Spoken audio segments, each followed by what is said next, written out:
আপনারা কি কখনো ভেবেছেন কিভাবে বিশাল এয়ারপ্লেনগুলো আকাশে উঠতে সক্ষম হয়?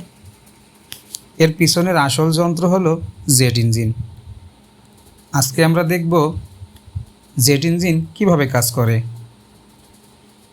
জেট ইঞ্জিনের কাজ করার প্রধান নীতি হলো নিউটনের তৃতীয় সূত্র। প্রত্যেক ক্রিয়ার বিপরীতে সমান ও বিপরীত প্রতিক্রিয়া থাকে। সহজ ভাষায় বলতে গেলে ইঞ্জিন বাতাসকে দ্রুত পিছনে ঠেলে দেয়, আর এই প্রতিক্রিয়াতে প্লেন সামনের দিকে এগিয়ে যায়।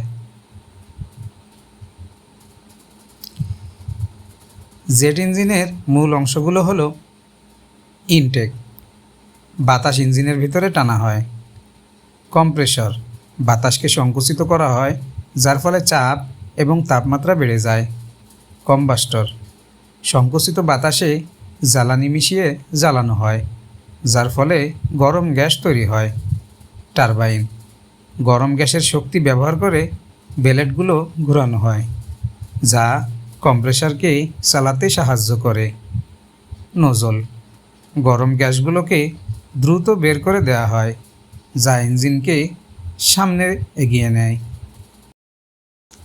যখন এয়ারপ্লেনের ইঞ্জিন চালু হয় তখন ইনটেকের মাধ্যমে প্রচুর বাতাস প্রবেশ করে।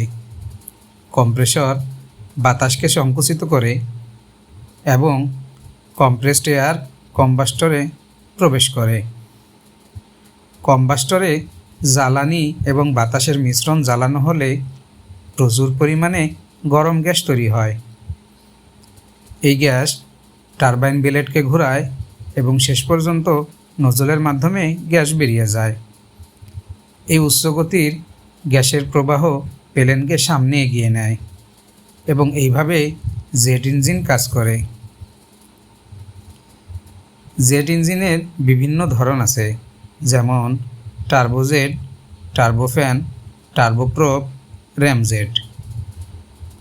সব ধরনের ইঞ্জিনের কাজ করার পদ্ধতি একই নীতির উপর নির্ভর করে, কিন্তু তাদের ডিজাইন ভিন্ন। এই ছিল জেট ইঞ্জিনের কাজ করার প্রক্রিয়া। এমন আরও টেকনিক্যাল বিষয় জানতে আমাদের চ্যানেল সাবস্ক্রাইব করুন। কমেন্টে জানিয়ে দিন পরবর্তী ভিডিওতে কোন মেশিনের কাজ দেখতে চান। ধন্যবাদ।